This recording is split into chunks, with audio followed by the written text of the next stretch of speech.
Rahman ve Rahim olan Allah'ın adıyla. Sakın Allah'ı zalimlerin yaptıklarından habersiz sanma. Allah onları ancak gözlerin dehşetle baka kalacağı bir gün erteliyor. İnsanlığın ilk dönemlerinden bugüne hak-batıl savaşı hep var ola gelmiştir. Kabil'in kardeşi Habil'i katletmesiyle başlayan zulüm süreci maalesef günümüze kadar gelmiştir. Sapmış, azgınlaşmış, nefsinin kölesi, şeytanın avanesi olmuş insanlar Allah'a isyanda sınır tanımamıştır. Zulmederek abat olacağını zannedenler insanlığı felakete sürüklemiş, dünyayı karanlığa mahkum etmiştir. Zulüm bugüne değin diyar diyar dolaşmış, mazlum ve masum insanları hayattan koparmıştır.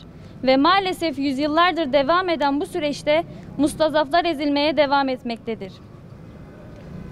Son çağlarda gerek bulunduğumuz topraklarda, gerekse fiziki olarak bizden uzakta olan coğrafyalarda yaşanan zulüm arş-ı alayı titretmektedir.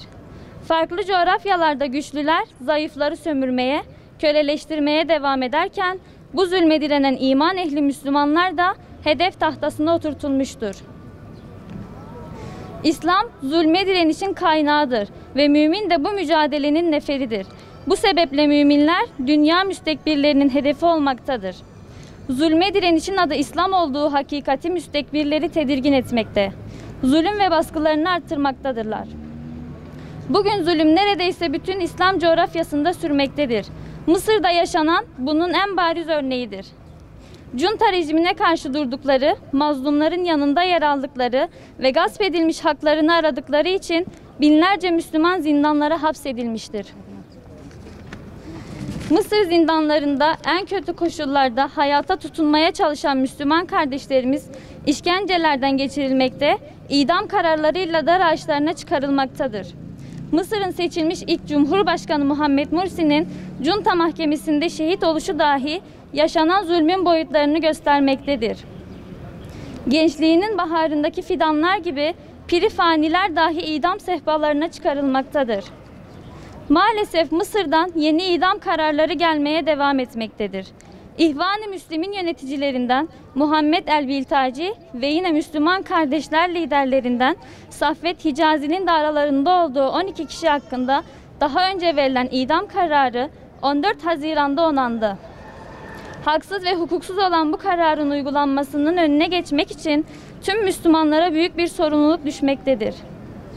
Hucuret suresinde vurgulandığı gibi müminler ancak kardeştir. Düsturunca Mısırlı kardeşlerimizi sahiplenmek, karşı karşıya oldukları zulmü sonlandırmak için bugün bizler de meydanlardayız. Sisi Cuntası'nın masum insanları pervasızca idam etmesine göz yummak, sessiz ve tepkisiz kalmak büyük bir vebaldir.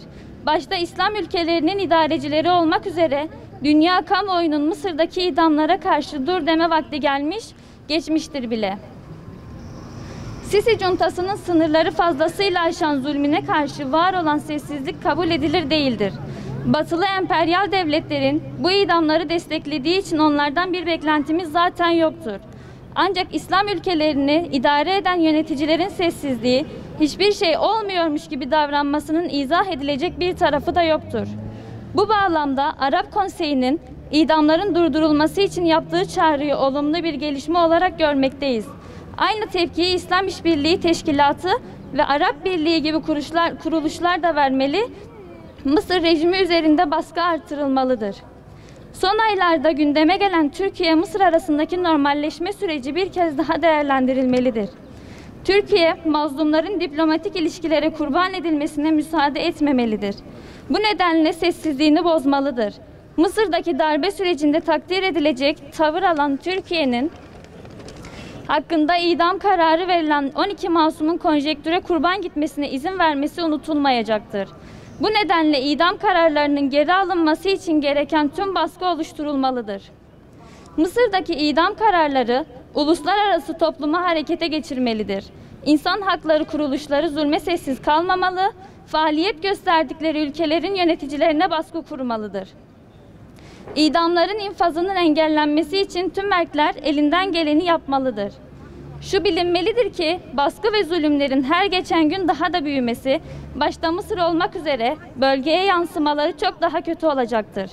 İnsanların fütursuzca katledilmesinin önüne geçilmemesi, İslam coğrafyasında daha büyük kaoslara kapı aralayacaktır. Bu gerçek görülmeli ve bir an önce idamlar engellenmelidir. Mısır'da mazlumların yükselen çığlığına bu meydanlardan sesimizi yükselterek destek veriyoruz. Mısırlı Müslüman kardeşlerimiz yalnız ve sahipsiz değildir. Mısırlı mazlumlar şunu bilmeli ki Cemal Abdülnasır, Enver Sedat ve Hüsnü Mübarek'in akıbeti bir gün muhakkak Sisi'nin de yakasından tutacaktır. O kadim topraklar tarih boyu ne zulümler ne zalimler gördü. Fakat hiçbiri ilelebet payidar olmadı. Mısır'da yönetimi işgal eden junta rejimi de payidar olmayacaktır. Rabbimizden niyazımız, İslam ülkesi Mısır'da var olan zulmün sonlanması için sebepler yaratmasıdır. Mazlum ve mustazafların kurtuluşu için güç ve kuvvet vermesidir.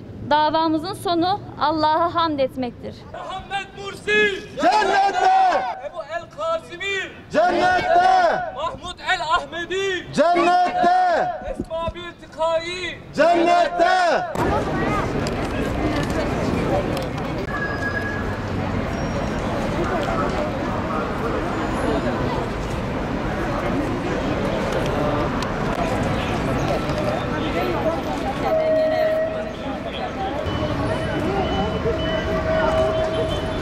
Az geriye. Buradan mı çıkıyor?